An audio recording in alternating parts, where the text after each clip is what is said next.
Hello all, welcome back to another new video of Learn with Bhavna. Now we are on the last question of MSO 001, that is citizenship, a multicultural perspective. हाँ जी, तो ये हमारे MSO 001 का last question है. इसके अलावा भी if you feel like कि और भी कोई इम्पोर्टेंट टॉपिक है which I did not cover as per you, ये जितना मैंने अपनी रिसर्च की, जितना मैंने एक अच्छे से सारे क्वेश्चन पेपर्स को देखा है प्रीवियस ईयर के, तो ये 12 टॉपिक्स मेरे हिसाब से इम्पॉर्टेंट है. इनमें से ही क्वेश्चंस आ सकते हैं, बट उसके अलावा if any of you feel कि ये टॉपिक भी इम्पॉर्टेंट है, ये भी आ सकता है, तो प्लीज़ कमेंट ज़रूर करना and I will make sure कि मैं उस पर वीडियो बनाऊँ. Okay, so now starting with the question citizenship a multi cultural perspective. हाँ जी, तो जब हम बात करते हैं सिटीजनशिप की, मतलब कि किसी भी देश की मान्यता की, तो ये एक ट्रेडिशनली ये सिटीजनशिप का कॉन्सेप्ट चलता आ रहा है, जो कि किसको रेफर करता है कि एक पर्सन के पास लीगल स्टेटस और राइट होने ताकि इंडिविजुअल एक नेशन स्टेट में, एक कंट्री में रह सकते हैं, वो पॉलिटिकल पार्टिसिपेशन कर सकते हैं, वोट दे सकते हैं, या फिर अपनी खुद की भी पार्टी फॉर्म कर सकते हैं, इलेक्शंस में उठ सकते हैं, उनके पास सिविल राइट्स होते हैं सारे, और एक बिलोंगिंगनेस होती है उस नेशन के साथ. जब हम मल्टीकल्चरल सोसाइटी की बात करते हैं, जहाँ पे एथनिक ग्रुप डाइवर्स है, लाइक डिफरेंट एथनिसिटी के लोग हैं, डिफरेंट कल्चर्स है, डिफरेंट रिलीजन्स है और डिफरेंट लैंग्वेजेस है, जब एक साथ वो ये सारी डिफरेंट चीज़ें आती हैं इन डिफरेंट बेसिस के ऊपर, जो डिफरेंट बैकग्राउंड के लोग आते हैं, तो सिटीजनशिप उससे बढ़कर, लीगल एंड पॉलिटिकल डायमेंशन से बढ़कर, वो हम आज देखेंगे कि क्या क्या, चाहे आइडेंटिटी हो, चाहे इंक्लूजन हो, या फिर कल्चरल रिकग्निशन के इशू कैसे एक उस सिटीजनशिप या उस कंट्री के अंदर आते हैं. As we are citizens of India, मुझे लग रहा है हम काफ़ी हद तक इस क्वेश्चन से अग्री करेंगे, इस क्वेश्चन से काफ़ी ज़्यादा रिलेट करेंगे, राइट? बिकॉज कुछ ना कुछ इशू हम भी देखते हैं, चाहे वो रिलीजन के ऊपर हो, या फिर वो स्टेट के ऊपर हो, north state, north east states, right, चाहे वो साउथ स्टेट की ऊपर हो, चाहे वो लैंग्वेज के ऊपर हो, चाहे वो पहनावे के ऊपर हो. तो ये सारे डिफरेंसेस, ये सारे आइडेंटिटी के ऊपर जितने भी इश्यूज हैं, हमने कभी ना कभी फेस किए हैं और सुनते तो हम रहते हैं ही, राइट? जब हम एक मल्टीकल्चरल पर्सपेक्टिव की बात करते हैं सिटीजनशिप के ऊपर, तो इसमें हम देखते हैं ट्रेडिशनल होमोजीनियस नेशंस कैसे एम्फसाइज कर रहे हैं, ताकि हम डिफरेंट डाइवर्सिटी के कल्चर के लोगों को रिकग्नाइज करें, उनको सिटीजनशिप के फ्रेमवर्क के अंदर डालें, उनको भी एक सिटीजनशिप फ्रेमवर्क के अंदर पार्टिसिपेशन उनका ज़रूरी हो जाता है. नाउ जब हम बात करते हैं traditional notion of citizenship, right, traditionally क्या नोशन रहा है सिटीजनशिप का, तो जब हम सोशोलॉजिकली लेंस से उस चीज़ को देखते हैं, तो हिस्टोरिकली सिटीजनशिप किससे लिंक्ड है? एक फर्स्ट हमारा पॉइंट आ जाता है लीगल स्टेटस. हम उस नेशन स्टेट के मेंबर बन जाते हैं जहाँ पे हम अपना वोटिंग राइट और लीगल प्रोटेक्शन के लिए अपने राइट ग्रांट कर सकते हैं, और हमें जितनी भी इम्पोजिंग ड्यूटीज होती है, चाहे वो टैक्सेस हो या मिलिट्री सर्विसेज हो, उसमें भी हमें अपनी योगदान करनी होती है. ओके, सेकेंड आ जाता है हमारा सिविक पार्टिसिपेशन. तो हम कोई भी पर्सन है, जब वो मेंबर है किसी भी नेशन स्टेट का, सिटीजन है, तो उनके एक्टिव इन्वॉल्वमेंट देखी जाती है पॉलिटिकल प्रोसेस में, जहाँ पे वो डेमोक्रेटिक गवर्नेंस में अपना कंट्रीब्यूशन देते हैं, right? We do vote, so that is democratic governance contribution. Now third is national identity. जब हम एक शेयर्ड सेंस ऑफ बिलोंगिंगनेस बोलते हैं, तब बोलते हैं वी आर इंडियंस, तो वो एक शेयर्ड सेंस ऑफ बिलोंगिंगनेस हो जाती है उस नेशन कल्चर के साथ, जहाँ पे कॉमन लैंग्वेज, हिस्ट्री या फिर वैल्यूज हम एक दूसरे के साथ कॉमनली शेयर कर सकते हैं. ऑफकोर्स वी आर इंडियंस, तो हमारी लैंग्वेज डिफरेंट हो सकती है, वैल्यूज डिफरेंट हो सकती है, बट जो हमारी एक कॉमन हिस्ट्री है वो हमेशा एक कॉमन ही रहेगी, राइट? हमने कैसे इंडिपेंडेंस गेन की, वो एक कॉमन ही है, राइट? सो ये काफ़ी सारी चीज़ें कॉमन हो जाती है, और हम एक shared sense of belongingness share करते हैं अपने सभी इंडियंस के साथ. नाउ जब हम बात करते हैं मल्टीकल्चरल सिटीजनशिप, तो एक मल्टीकल्चरल पर्सपेक्टिव होना सिटीजनशिप के ऊपर, जैसे कि स्कॉलर्स थे विल एंड भीकू, तो उन्होंने इसको थियोराइज किया था by providing these various elements, right. First इसमें आ जाता हमारा cultural pluralism and group rights. As you can see, आप इन दो टर्म्स से ही मीनिंग पहचान लेंगे। तो जब हम मल्टीकल्चरल सोसाइटीज़ की बात करते हैं, तो जो इंडिविजुअल्स हैं वो मल्टीपल कल्चरल कम्युनिटीज से बिलोंग करते हैं, राइट। तो कल्चरल प्लूरलिज्म क्या हो गया कि बहुत सारे कल्चर्स का एक साथ एग्जिस्ट होना।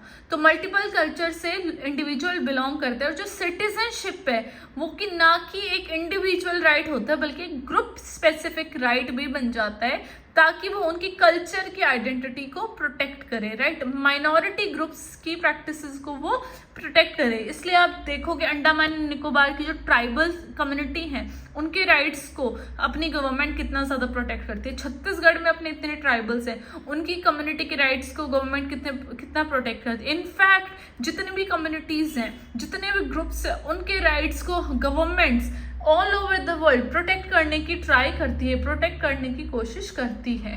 ओके, फॉर एग्जाम्पल जब इंडिजीनियस राइट्स बोलते हैं हम, लैंग्वेज राइट्स बोलते हैं माइनॉरिटीज़ की, जो मैंने जस्ट आपको एग्जांपल दिया, या फिर religious accommodations in public institution, वो भी एक एग्जांपल हो जाता है ग्रुप राइट्स का। नाउ जब हम इसमें इस पॉइंट का जो सोशियोलॉजिकल इनसाइट है वो हम किससे जोड़ सकते हैं, जब हम मल्टीकल्चरल पर्सपेक्टिव की बात करते हैं तो हम देखते हैं कि जो सिटीजनशिप है उसको यूनिवर्सल राइट्स जो कि हर एक सिटीजन के ऊपर अप्लाई होते हैं, और डिफरेंशिएटेड राइट्स जो कि एक स्पेसिफिक कल्चरल ग्रुप के लिए एप्लीकेबल होते हैं, उन दोनों में बैलेंस करके दोनों को सोशल जस्टिस और दोनों को इंक्लूसिविटी मेंटेन करके चलना पड़ता है, राइट। उनको ये नहीं है, एक डिफरेंट ग्रुप अगर उनको दे दिया, लाइक एक डिफरेंशिएटेड राइट एक ग्रुप को दे दिया, तो वो यूनिवर्सल राइट्स में भी शामिल होंगे, राइट। एक डिफरेंट राइट देना एक स्पेसिफिक ग्रुप को, इसका मतलब क्या है, उनकी जो और कंसर्न्ड रीजंस है, फिर जो उनकी कंसर्न्स इशू है उनके ऊपर मेन फोकस करना। ओके, आई होप ये पॉइंट समझ में आया होगा आपको। नाउ सेकेंड पॉइंट आ जाता है हमारे challenges to assimilation.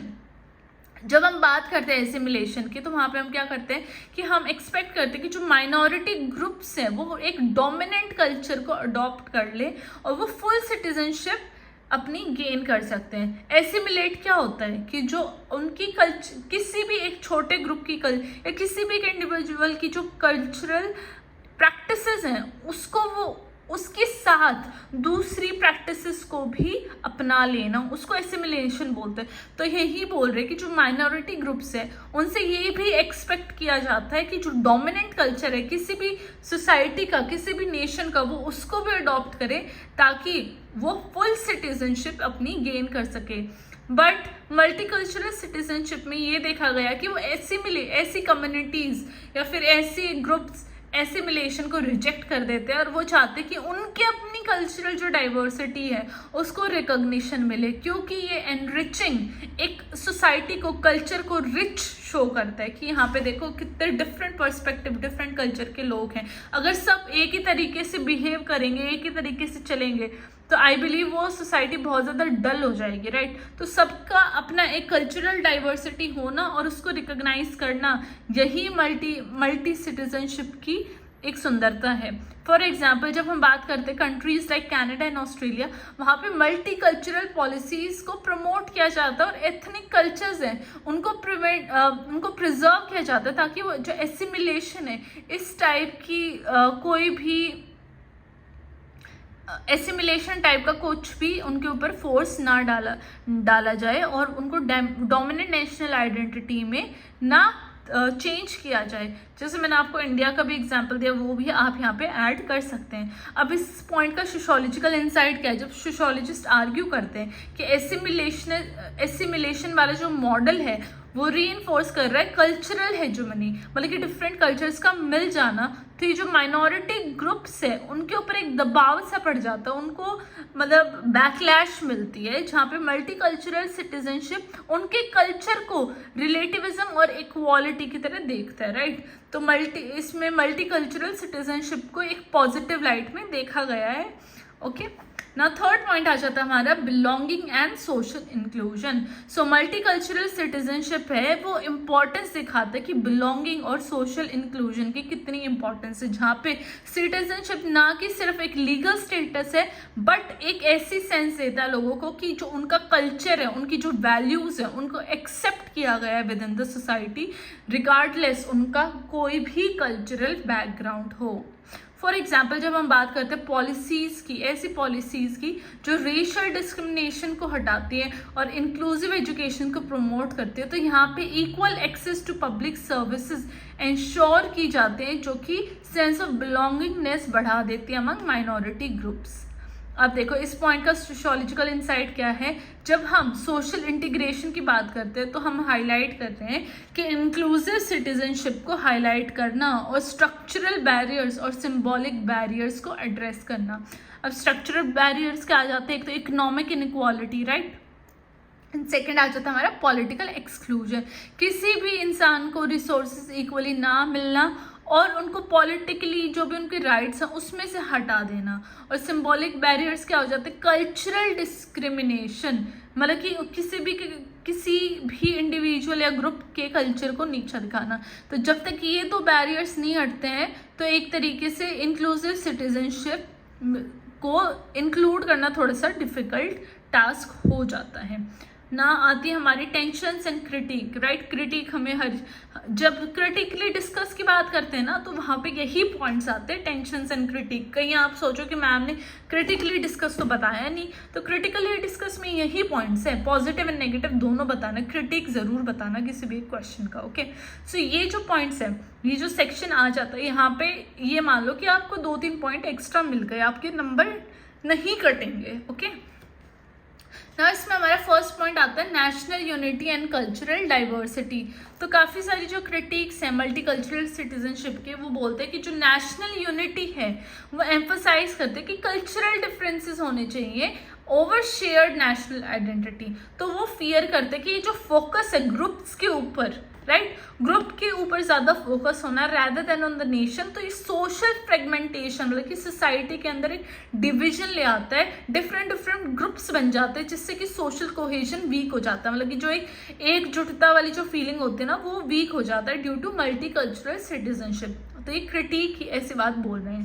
Now second point is sociological counter point. अब ऐसा पारेख एक सोशियोलॉजिस्ट है, उन्होंने बोला है कि जो नेशनल यूनिटी है इसको रीडिफाइन करके बोला गया है यूनिटी इन डाइवर्सिटी, राइट, जो हम इंडिया के लिए भी बोलते हैं। तो यहाँ पे एक शेयर्ड कमिटमेंट आनी चाहिए फॉर डेमोक्रेटिक वैल्यूज जो कि को एग्जिस्ट करनी चाहिए विद कल्चरल प्लूरलिज्म, राइट, ये पारेख ने ये वाली बात बोली है ना। थर्ड आ जाता है हमारा लिबरलिज्म वर्सेस कम्युनिटेरियनिज्म, राइट, इसमें क्या डिफरेंसेस हैं।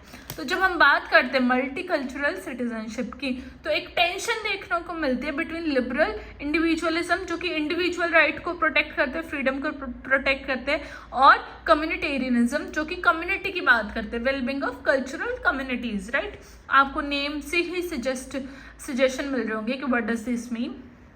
ना जब हम इनके एग्जाम्पल देखते हैं तो हम देखते हैं कि रिलीजियस ड्रेस कोड्स के ऊपर बहुत ज़्यादा डिबेट हुई हैं, चाहे वो हिजाब हो या फिर पगड़ी हो या इन डिफरेंट पब्लिक इंस्टीट्यूशन, जिससे कि देखने को मिलता है कि एक इंडिविजुअल फ्रीडम के ऊपर बहुत ज़्यादा टेंशन या बहुत ज़्यादा डिफरेंसेस बने रहते हैं। कल्चरल रिकॉग्निशन की हर कम्युनिटी बात करती है। तो इसका जब सोशोलॉजिकल इंसाइट हम देखते हैं तो हम ये देखते हैं कि जो सोशोलॉजिस्ट हैं वो ऐसा आर्ग्यू करते हैं कि एक बैलेंस अप्रोच होनी चाहिए दोनों के बीच में, इंडिविजुअल्स को भी राइट होना चाहिए और ग्रुप का भी अपना एक राइट होना चाहिए ताकि वो सोशल हार्मनी और कल्चरल ऑटोनॉमी को रिस्पेक्ट करे, राइट। अगर हम इंडिविजुअल्स का फ्रीडम या इंडिविजुअल्स के राइट को भी नहीं छीन सकते हैं और जो कल्चरल सिंबल्स है उनका प्रेजेंट होना तो बहुत ज़रूरी ही है ताकि जो उनके कल्चरल सिंबल्स के थ्रू जो उनको रिस्पेक्ट मिलनी है तो वो प्रोवाइड करना भी बहुत इंपॉर्टेंट हो जाता है। नाउ फोर्थ पॉइंट आ जाता है हमारे इमिग्रेशन एंड सिटीजनशिप, राइट। अब जितनी भी मल्टीकल्चरल सोसाइटी हैं वो डाइवर्सिटी उनमें बहुत ज़्यादा देखने को मिलती है क्योंकि इमिग्रेशन के केसेस में कोई भी चैलेंजेस इतना कुछ देखने को नहीं मिले ट्रेडिशनल सिटीजनशिप मॉडल्स में। तो जितने भी इमिग्रेंट्स थे उन्होंने काफ़ी बारी बैरियर्स तो फेस किए हैं फुल सिटीजनशिप पाने के लिए, चाहे वो लीगल रेस्ट्रिक्शंस हो या इकोनॉमिक एक्सक्लूजन हो एंड कल्चरल डिस्क्रिमिनेशन हो।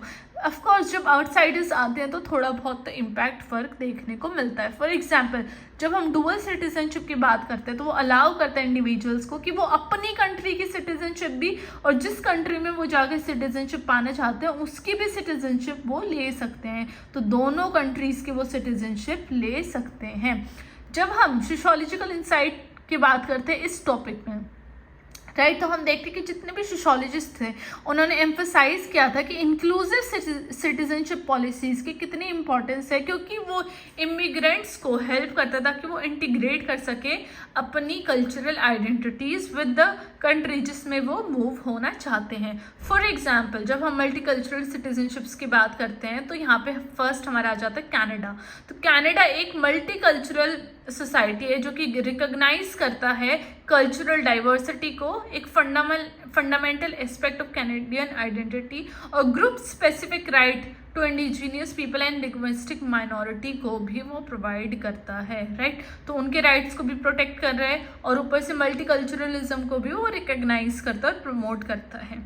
सेकेंड आ जाते हैं हमारे यूरोपियन यूनियन। अब जो यूरोपियन यूनियन है ये एक फॉर्म ऑफ ट्रांसनेशनल सिटीजनशिप है जो कि रिकॉग्नाइज कर रही है जितनी भी कल्चरल डाइवर्सिटी है या कल्चरली जितने भी डाइवर्स सोसाइटी है उनके मेंबर्स को, ताकि वो शेयर्ड यूरोपियन आइडेंटिटी शेयर करे एक दूसरे के साथ। ना हमारा थर्ड एग्जाम्पल इसमें साउथ अफ्रीका। अब जो साउथ अफ्रीका है उसने भी कॉन्स्टिट्यूशन अडॉप्ट कर लिया जो कि बोथ इंडिविजुअल राइट और कल्चरल रिकॉग्निशन को प्रोटेक्ट करता है, राइट, जिसमें वो एम कर रहे हैं ताकि वो मल्टी कल्चरल सोसाइटी बिल्ड करें after decade of racial segregation. जो उनके ऊपर जो बेसिस ऑफ कलर जो उनके ऊपर डिवीजन हुआ है ऐसा साउथ अफ्रीका अवॉइड कर रही है, इसलिए वो both multicultural right of individual और कल्चरल रिकॉग्निशन दोनों को प्रोटेक्ट करती है। Now this is our last paragraph of MSO 001। तो ऑफ कोर्स कंक्लूजन आपको हर आंसर में लिखना है। I am saying this again and again क्योंकि बहुत सारे बच्चे जल्दी जल्दी में कंक्लूजन लिखना भूल जाते हैं। मैं कह रही हूँ आप अपने आंसर के मेन कंटेंट के 4 लाइनें छोड़ दीजिए, उससे इतना बड़ा इम्पैक्ट नहीं होएगा। अगर आप कंक्लूजन छोड़ देंगे तो आपके मार्क्स पे बहुत बड़ा इम्पैक्ट पड़ेगा। तो कंक्लूजन आपको इंक्लूड करनी ही करनी है। Now this is our last heading conclusion. आपको हेडिंग डालनी है, अंडरलाइन करनी है, स्टार्ट योर कंक्लूजन। तो जब हम सोशियोलॉजिकल पर्सपेक्टिव से सिटीजनशिप एक मल्टीकल्चरल सोसाइटी की बात करते हैं तो हम लीगल एंड पॉलिटिकल डायमेंशन से बियॉन्ड जा रहे हैं। हम issue of cultural diversity, social inclusion and group recognition की बात कर रहे हैं, जहाँ पे एक मल्टीकल्चरल पर्सपेक्टिव हमें देखने को मिलता है सिटीजनशिप के ऊपर, जो कि एम्फसाइज कर रहा है नीड ऑफ इंक्लूसिव पॉलिसीज जो कि बैलेंस प्रोवाइड करता है बोथ इंडिविजुअल राइट्स और कल्चरल आइडेंटिटीज में, और एक equitable and cohesive society bring करने की बात करता है। आई होप आप लोगों को ये क्वेश्चन समझ में आया।